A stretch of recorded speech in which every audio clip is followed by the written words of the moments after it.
இந்தியாவோட பெரிய ஜனநாயக திருவிழாவான நாடாளுமன்ற தேர்தல் தமிழ்நாடு உட்பட பிற மாநிலங்கள்ல முதற்கட்டமா நாளைக்கு நடக்க இருக்கு. ஓட்டு போட போகும்போது நம்ம என்ன அடையாள அட்டைகள் எல்லாம் கொண்டு போகலாம் அப்படின்றத இப்ப நம்ம பார்க்கலாம். முதற்கட்டமா வாக்காளர் அடையாள அட்டை, ஆதார் அடையாள அட்டை மற்றும் பேன் கார்டு, மாற்றுத்திறனாளிகளுக்கான அடையாள அட்டை, அடுத்ததா வங்கி மற்றும் தபால் நிலைய கணக்கு புத்தகம், நம்மளுடைய பேங்க் பாஸ்புக், அப்படி இல்லைன்னா நம்மளுடைய போஸ்ட் ஆஃபீஸ் பாஸ்புக் நம்ம கொண்டு போகலாம். அதில் முக்கியமாக நம்மளோட ஃபோட்டோ அட்டாச் ஆகியிருக்கணும். அடுத்ததா மருத்துவ காப்பீடு அட்டை நம்ம கொண்டு போகலாம். ஓட்டுநர் உரிமம், பாஸ்போர்ட், அடுத்ததா ஓய்வூதிய அட்டை, 100 நாள் வேலை திட்ட அட்டைகளையுமே நம்ம கொண்டு போகலாம். மக்கள் பிரதிநிதிகளுக்கான அடையாள அட்டை, கவுன்சிலர்ஸ், எம்எல்ஏ அவங்களுடைய அடையாள அட்டைகளையும் அவங்க கொண்டு போகலாம்.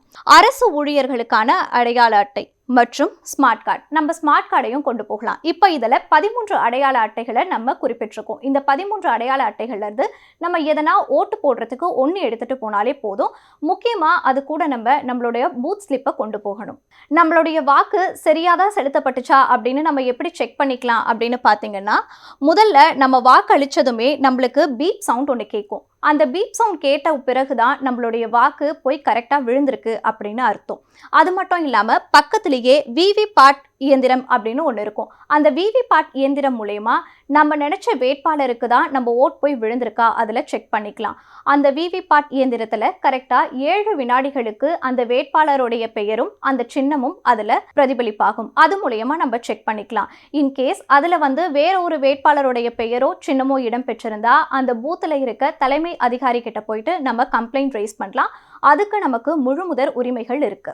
அடுத்ததான் நம்ம பார்க்க போறது, நம்மளுடைய ஓட்டை கள்ளத்தனமா வேற யாருன்னா நமக்கு முன்னாடியே செலுத்திட்டாங்க அப்படின்னா என்ன பண்ணணும், அதுதான் இருக்கு. முதல்ல நம்ம போய் நம்ம பூத்துல இருக்க தலைமை அதிகாரி கிட்ட கம்ப்ளைண்ட் ரைஸ் பண்ணணும். அதுக்கப்புறமா அதை அவங்க வெரிஃபிகேஷன் பண்ணுவாங்க. வெரிஃபிகேஷன் பண்ண அடுத்த கட்டமா நம்மளுடைய ஓட்டை பதிவு பண்ணுவோம். அந்த ஓட் தான் என்ன சொல்லப்படும் அப்படின்னா டெண்டர் ஓட்ஸ். இந்த டெண்டர் ஓட்ஸ் தனியா பாதுகாக்கப்படும்.